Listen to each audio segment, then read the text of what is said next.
大家好 Welcome back to Edupedia World Videos. We are now at lesson 18.1 where we'll continue on the previous lesson, which is about William's and Kate's dialogue on family. So last time we left off with William asking about the family members in Kate's family and also asked about how old her father is.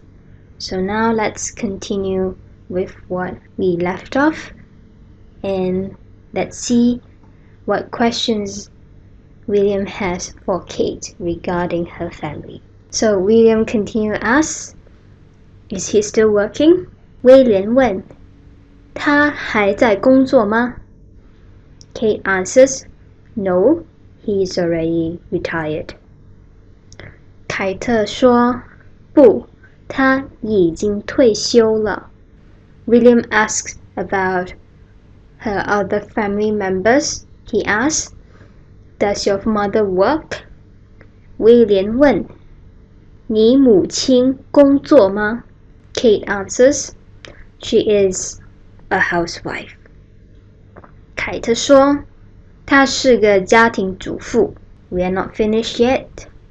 William has further questions. What about your brother and sister?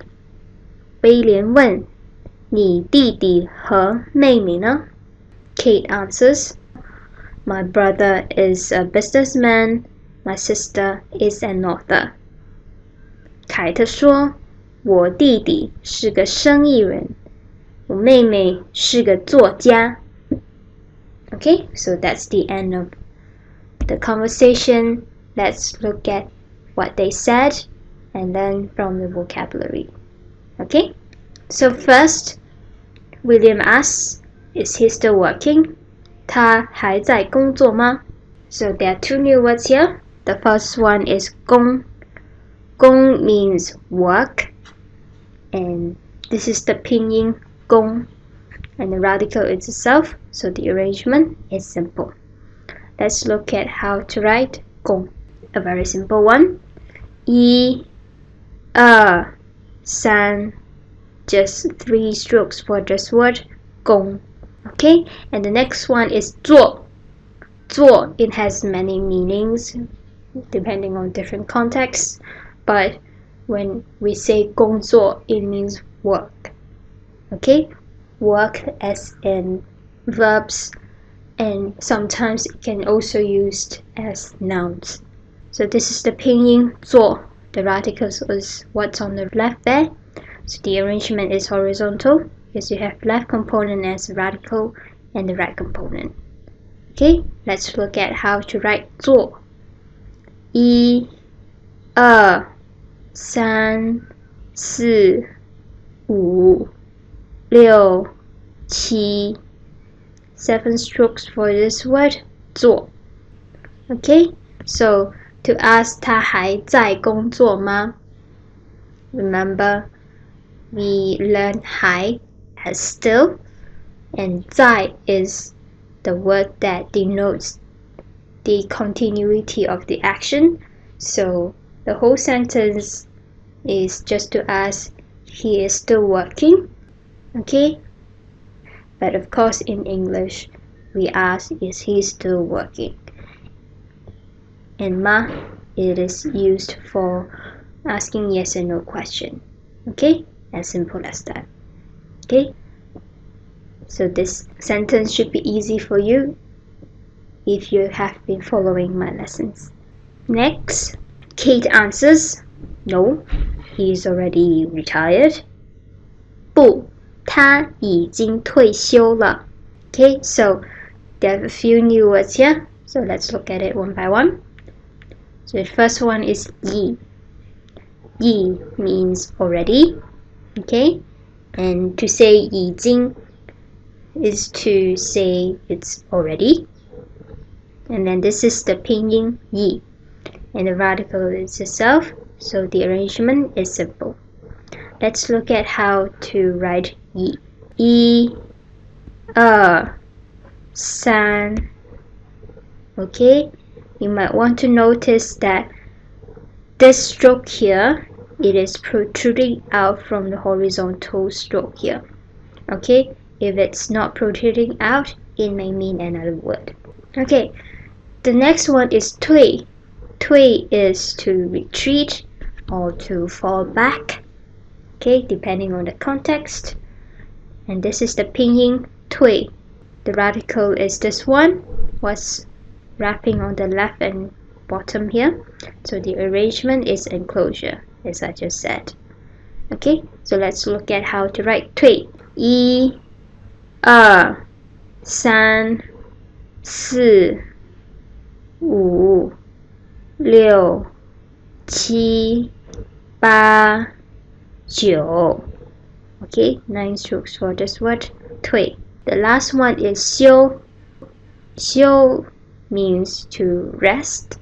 This is the pinyin 休, and the radical is this one, what's on the left there. So for this radical, you can regard this as a human, and then next to the human there's the wood there. So you imagine that the human is leaning against the wood to rest. Okay, so this is how the word rest comes. So the arrangement is horizontal because again we have left and right component with the left component as the radical. So let's look at how to write 休. 1 2 3 4 5 6. Okay, so this word should be intuitive to you because you have learned the individual radical before. Okay, this word should be easy to write. Okay, let's decipher the whole sentence. So first you say no, so no is 不, should be easy. And then to say he's already retired, you say 他已经退休了. Or to make it shorter, you can also say 他已退休了. But this one would mean slightly more formal. 已经 is already, and 了 is also already. These two can be used together. So 退休, 退 is to retreat, and 休 is rest. So when these two combine together, it's like to retreat, to fall back from work, and to rest. So it means retire. The whole sentence 他已经退休了. It's he has already retired. Should be easy enough. Let's look at the next sentence. William asks about Kate's mother. He asks, does your mother work? 你母亲工作吗? Okay, there's no new words here, and it should be easy for you because 你母亲 is the same as 你父亲. 你母亲工作吗? These two ask, your mother works. Okay, and ma is a question word for yes or no question. It's just to make the whole sentence a question. Your mother works. Next, Kate answers, she is a housewife. 她是个家庭主妇. There are 3 new words here, so let's look at them. So the first one is 听. 听 means court. Okay, it has different meaning in different contexts. But to say 家庭, it means family. This is the pinyin 听, and the radical is what's wrapping outside there, top and left. And the arrangement is complex because other than the outer component, in the inner component, it is another enclosure because this radical, what's on the left and the bottom, is wrapping what's inside there. Let's look at how to write 听. 1 2 3 4 5 6 7 8 9. Okay, 9 strokes for this word. As you are writing this word, you will discover that you need to plan your strokes very well because it involves a bit of spatial arrangement and planning. So this is the word ting. Next is 主. 主 means primary or main, depending on the context. This is the pinyin 主, and the radical is what's on top there. The arrangement is simple. Let's look at how to write 主. 1、2、3、4、5. 5 strokes for this word, 主. You may notice that the second stroke is the shortest and the third stroke is the longest, just like when you write 三. The last word is 妇. 妇 is to mean lady, and in some other context it may mean wife. So this is the pinyin 妇, and the radical is what's on the left there. The arrangement is horizontal because you have left and right component here. Let's look at how to write 妇. 1、2、3、4、5、6、7. 7 strokes for this word, 妇. 家庭主妇 means housewife. It's like the family lady or wife. So in other words, it means housewife. Okay, so the whole sentence, 她是个家庭主妇. It should be intuitive enough because it's just to say she is a housewife. Okay, so instead of 一个, because you know that of course it's a person, so you don't have to add the number there. Just to add a quantifier there is sufficient. Next one, William asked about her siblings. He asked, what about your brother and sister? 你弟弟和妹妹呢? Okay, no new words here. This sentence should be easy for you. It is just to ask your brother and sister. Okay, and na is to ask what about or how about. Okay, so he is asking, tell me more about your brother and sister. So Kate answers, my brother is a businessman. 我弟弟是个生意人. Okay, so just a new word here. So 义, it has many meanings, but usually its meaning is meaning.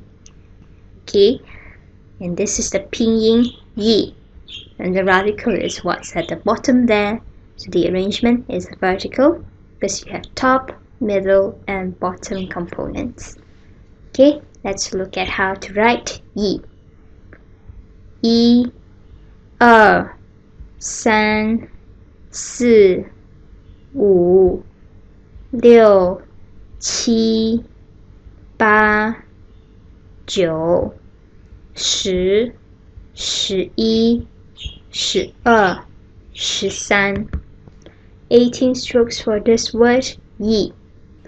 Okay, so 生意 means business, and 生意人 it means businessman. Okay, as you have learned, 人 is like human or any person. 生意人 business human, businessman. Okay, and the grammar structure is similar to how Kate answers about her mother. So she says, 我弟弟是个生意人. Again, no number there, just the quantifier, because it is understood that the brother is a person. He cannot be two businessmen, right? Okay, and let's see what Kate answers about her sister. She says, my sister is an author. 我妹妹是个作家. Okay, you have learned all the words here, but you haven't learned how to say author. Okay, the way to say author is 作家. Okay, so 家 other than having the meaning of home, it also means some expert. Okay, so for example, when you want to say biologist or zoologist, physicist, or any other professions that requires high level of expertise, you will use this word 家 at the back. And for 作家, it means the expert in writing. Okay, so 做 other than having the meaning of work, in this context, it is the action of creating something, which is through writing. Okay, so 作家 is like an expert in creating something, but is understood as writing. So 作家, it means author in English. Okay, so to say 我妹妹是个作家, it should be intuitive enough. It's the same grammar structure as we have covered before. So that's the end of the lesson. You have learned the Chinese words on top, and in English, you know how to say work or retire, and other professions like housewife, businessman, author, and some other words you have learned is already. Okay, thank you for watching, and next up we'll cover family tree, which will talk about the names for the extended family like uncles and aunties, and also how to say grandparents and great-grandparents. Okay, so it will be quite a lengthy lesson because we Chinese do have different names for paternal and maternal uncles and aunties, so that's why it has to be long, and you'll be fascinated at how we refer to all of them. Okay, so I'll see you in the next video. Thank you for watching as usual. 谢谢，再见。